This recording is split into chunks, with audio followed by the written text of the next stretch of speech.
Hey, what's going on, guys? So in this video, I am going to show you how to change your Twitter settings to see sensitive content. Now, this is going to be quick and easy, so let's start. So first, let's go ahead and open up. So first, let's go ahead and open up the Twitter app.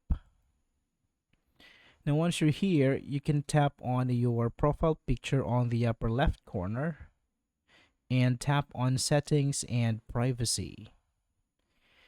From here, you can tap on privacy and safety. And this one, you can tap on content you see.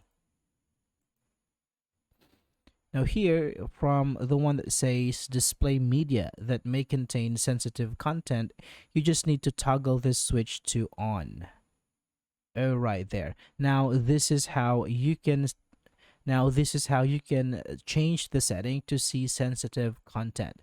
So that would be all for this video, guys. Thank you for watching, and I will see you next time.